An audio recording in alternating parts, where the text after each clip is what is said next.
Bipolar is such addictive disease because bipolar patients like being bipolar. Okay, it's a sense of power. Then all of a sudden, they burn out and they crash. Kanye West has been open and public about his bipolar disorder. Years later, it was a very different Margot Kidder who was found disheveled and disoriented in a Los Angeles backyard. One thing I'm aware of is just how prevalent bipolar is on the celebrity scene. If you look at actors like the late Carrie Fisher, wonderful actress, Richard Dreyfuss, also on the music scene like Britney Spears. And I wonder, is there some kind of intersect between being able to accomplish so much at such a high level and at the same time having this debilitating bipolar disorder? Absolutely. Think of it as a car that's running at high RPMs all the time. What changes occur in the brain of someone with bipolar disorder? The brain is like a castle behind a moat. The brain needs to be healthy enough to help keep bipolar in its box. I said, Robert, I believe that you had bipolar disorder. When we return to the story of Robert Downey Jr., drugs land the troubled actor in prison. And can a broken life be put back together again? I can't control this. It's over. I might as well end everything. Were you that desperate? Well, Dave, funny you should ask. We'll explore these and other questions on part 1 of Life After Crash, a kaleidoscopic look at bipolar disorder. For this, we're joined by Dr. Dayan Goodenowe, who has built diagnostic, prevention, and treatment systems across a range of diseases, as we've previously covered on Vital Signs. Links to his research into bipolar and other mental health disorders are in the description below. Welcome to Vital Signs, where we learn how to get healthier from all angles, from the biochemical and nutritional to the things we do that nourish our minds and our souls. I'm Brendan Fallon. Dr. Goodenowe, great to have you back on Vital Signs again. Thank you, Brendan. It's a pleasure to be here. And great to be getting your insights on bipolar disease. I know this is something that you've researched extensively and you've worked with extensively. And we're going to not just look at bipolar, but go beyond that a little bit too. To start with, I have a question. Being here in New York, in particular, I walk to work in the morning, I see these people on the street. They're obviously having difficulty functioning in society. They're sleeping on the street. And I wonder what has happened in general in these people's brains that makes them different to the more functional person in society. This can come from multiple directions. We talk about schizophrenia, we talk about bipolar today, or depression, autism. All of these diseases, or even psychoses, for example, they deal with an individual that is outside the norm of the reality that we've been trained or accustomed to. As these mental illnesses occur, a lot of them have this strong association with inflammation of the brain for multiple different reasons. Okay, and there's many different ways that the brain can become inflamed. It can be inflamed due to some genetic predisposition. It can be inflamed due to an environmental toxin. But when someone gets inflamed, it makes that social interaction even more difficult. When you mention inflammation, I think a lot of people would think about a physical injury, like you go to the gym and you injure your knee or something like that. Is there a connection between what's happening in the brain with inflammation and that kind of physical injury? Is there some similarity there? Well, usually that type of inflammation kind of clears your system out because it's in the periphery. See, the brain is another challenge. The brain is like a castle behind a moat, right? Like it's got the blood-brain barrier, and when you get inflammation inside the brain, you kind of got to deal with it from inside. Okay, so when inflammation gets into the brain, it's a Trojan horse. It's stuck in there, and the brain's got to deal with it. Like when you hit your shoulder and you get a bruise, and the rest of your body has a huge circulatory system that can really clear that. Like our ability to resolve inflammation, even though it can be chronic, like you get arthritis and so on and so forth. But when you get inflammation of the brain, it becomes quite damaging because it has to deal with it from the inside. It doesn't have the same level of inflammation clearance that the rest of the body has. Inflammation itself causes the individual to turn into themselves because they're now focused on trying to fix themselves, and they have less of ability to be empathetic or to have an outward emotion. And this further isolates them from society because they lose their ability to interact with their community, with their family, with people that they're closest to. And quite often their behavior further drives people away from them. And so one of the most amazing things about being human itself is our power of empathy. Okay, we can sense another person's feeling. We fall in love, we hate. These are things that we can feel from another person, and that allows us to build strong, cohesive connections. And it's a very powerful sense of feeling. Humans need to belong. We constantly seek belonging, and we pick a group. It could be your football team, it could be your baseball team, it could be your high school alma mater, it could be what type of music you like to listen to. But we're constantly seeking a group to be part of. And when we become isolated, isolation for humans is one of the most severe forms of torture. We've used it all throughout human history, right? Get excommunicated from the church. We put lepers on an isolated island. We use it as a punishment tool in prisons, put people in solitary confinement, because isolation is extremely disturbing to humans. So their mental illness further isolates them, but they still have the sense of need to belong. And so then they'll end up, and then they self-medicate. They try to find other ways to escape, and that's where we get that. And then, of course, that leads into poor nutrition, poor hygiene, other things that further contribute to their negative spiral.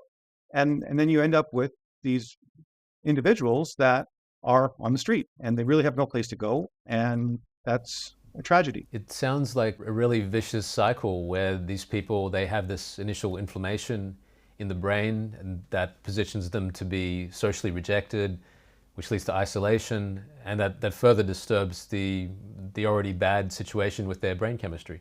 So bipolar disorder, schizophrenia, these are diseases people think, okay, we can handle them. But no, okay, a diagnosis of bipolar and schizophrenia, they will die 12 to 15 years younger, okay? They have a very, very accelerating mortality. You do not see you hardly see any bipolar schizophrenia people in their 70s. Okay, they just don't last that long. And so so these mental diseases are not just trivial, snap out of it. These things are high mortality. Perhaps someone close to you, or even you yourself, are living with bipolar disorder. If so, please feel free to share your experience here. What's the worst part of it? Is there a good side to it? Has any treatment been helpful? You can go to epochtv.com and find Vital Signs in the Talk Shows tab to leave your comments. Also, to get notice of new Vital Signs videos, follow me at Vital Signs Brendan on Instagram and see Vital Signs on X. If there were ever a setting in which dizzying highs and staggering lows of temperament would be at home, you'd imagine it would be showbiz, where dynamic emotional range makes for a strong, dramatic performance. Maybe that's why bipolar is so prevalent on the music and movie star scene. Veteran actor Robert Downey Jr. denies being manic or depressive. However, statements from others, like his stepmother and a psychiatrist who said the actor contacted her for advice, suggest that he does have the condition. Being found by police wandering near the streets of Hollywood barefoot back in April 2001 is just one of a string of incidents that have fueled suspicions of bipolar. Of course, drugs also factored into the then young actor's misadventures. On this occasion, testing showed cocaine in his system. In the years prior, he'd been through a revolving door of drug arrests, charges, and court-sentenced rehab. Robert's latest barefoot arrest cost him his role in the hit comedy drama Ally McBeal. Even though he'd revived the show's ratings, the execs still fired him. He would later say his stint on the show coincided with his lowest point in terms of addictions. A lot of you will remember Robert's star beginning to rise in the 80s and early 90s as he made his mark in modestly successful but memorable films like this one. Alex? Peekaboo. He displayed talent, maybe not in the league of your Anthony Hopkins or Sir Ian McKellen, but with magnetism nonetheless. We all remember the sparks generated from his on-screen chemistry with talent like Marissa Tomei and Molly Ringwald. What? You're completely crazy. Oh, well, same country. Right. How'd you know that? I could tell you something. So, from the mid-90s on, it was disappointing to see Robert trapped in the cycle of arrest, rehab, and relapse that so many young celebrity artists fall into. We all wondered, would he disappear into oblivion, or would he find a way to turn it all around?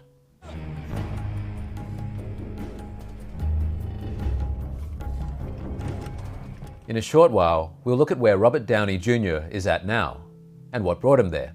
But first we'll hear from Dr. Goodenowe about the connection between bipolar and high achievement. One thing I'm aware of is just how prevalent bipolar is on the celebrity scene. If you look at actors like the late Carrie Fisher, wonderful actress, Richard Dreyfuss, also on the music scene like Britney Spears. And I wonder, is there some kind of intersect between being able to accomplish so much at such a high level and at the same time having this debilitating bipolar disorder? Absolutely. Think of it as a car that's running at high RPMs all the time. It's like being on the freeway and you're down one gear. And so when you want to pass the next car, you don't have to gear down. You're already up there. And so you can just, you're on. You're ready to rock and roll. And so you don't have that latency period, right? And so that's a very powerful sense, because people with a bit of bipolar in them, they are on top of the world. Their brains are firing. They are connecting the dots. But the problem is that it's unsustainable for long periods of time. And that's why bipolar is such an addictive disease, because bipolar patients like being bipolar. Okay? It's a sense of power, a sense of like they're on. They can think straight. They can solve problems. They can achieve things in shorter periods of time than anyone else can. Then all of a sudden, they burn out and they crash. And so they go into the depressive state of that phase, right? Because they just wore themselves out. It's like taking a Toyota Prius and trying it into a NASCAR. Okay, you might get through a race or two, but sooner or later it's going to crash. You're not going to be able to be on the NASCAR circuit very long with a car that can't perform. And that's what bipolar is. So some people with a little bit of bipolar, they'll make it through their teens, they'll make it through school. They'll be high performers in university. And then in their mid-20s, early 30s, even late 30s, you start seeing the second wave of bipolar diagnosis. And this is when they start burning out. And I tell people, bipolar is like this insidious waiting game. It's a disease that just sits and waits, right? And because you just need to make a mistake once, and it's got your butt. And that's why it's so hard for bipolar. When you say they make a mistake, what does that mean? Well, when they let themselves get wore down, or they get sick, or they get a really bad relationship breakup or something like that, that they can't handle. So the stress, it builds up and builds up, and then it's like a situation of the straw breaks the camel's back. What is actually happening in the brain when the straw breaks the camel's back? What happens is they get older, they lose their ability to control their bipolar disease. Okay, they can't hold back, right? Their control mechanisms get lost. Okay, and so when you lose your control mechanism, you no longer have the ability to stop your thoughts. You lose your ability to control and direct your thoughts. And this is where people get their racing thoughts, obsessive thoughts. And if it goes on even further, there becomes a psychotic break, in that they actually will get more of a schizophrenic type symptomology, where they actually hear voices, or they will have these feelings of, like the whole world is going to stop. Everyone's heart's going to beat with my heart. Like they'll have these very strange beliefs, and then he doesn't come back down again. Okay. And so it gets stuck in a rut because they've lost control of their brain. And so this is and they start self-medicating, because they're very intelligent people. And so they want to teeter. They're going to try to find that master titration of how much of this drug and how much of that drug. And if I use an upper and then I use a depressant. And so most bipolars, they start self-medicating because they try to fit that balance, and it's impossible to do. It's like going to Vegas, right? It's like they do it enough. Like they can sometimes make it work. It's very, very seductive, but they just can't do it all the time. And they keep on. And so sooner or later, the house wins. Sooner or later, the house wins. And that's the problem. And that's why the hardest part with bipolar is for them to accept that you can't beat it. You need families. You need a support structure. You need to take it seriously. In a short while, Dr. Goodenowe will talk about paths to restoring brain health in bipolar.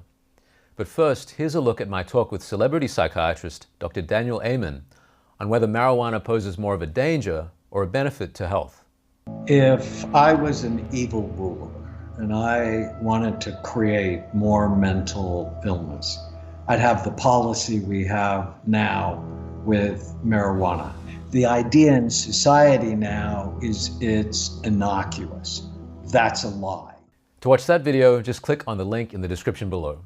Also, I invite you to share this video with at least one friend or family member. It helps bring subscribers to the channel, which helps make my boss happy and supports me to do more and more shows. And it all starts with that share arrow just below. Now we cut to 2008 and the advent of Iron Man, Robert Downey Jr., cementing his revival. Iron Man's alter ego, Tony Stark, locked in a cave, secretly devising the instrument of his own rescue, could be seen as a metaphor for the actor's personal evolution, starting from the lowest point of his addiction downfall.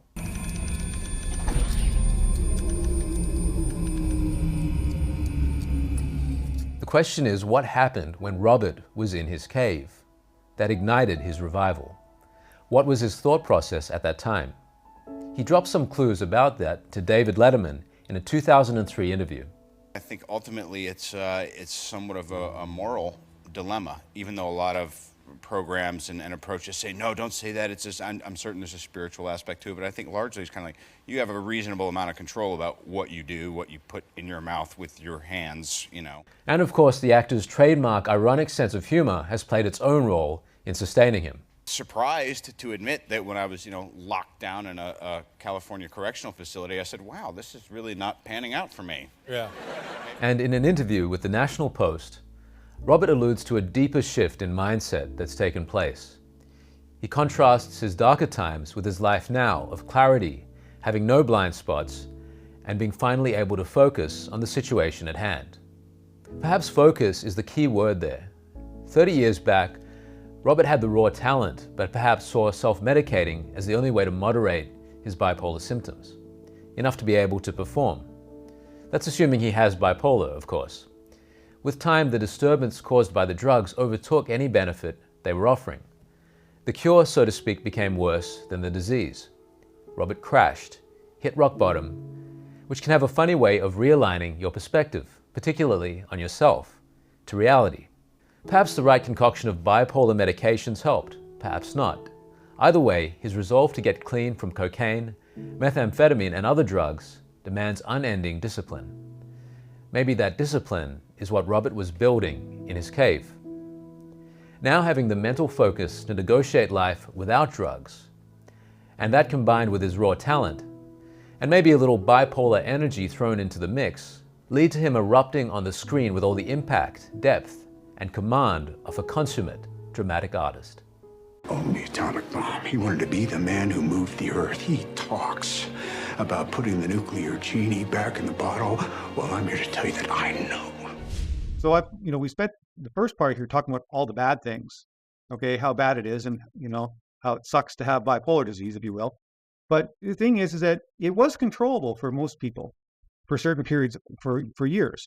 And people always think of diseases, and they think of saying, once you get a disease, that it's done.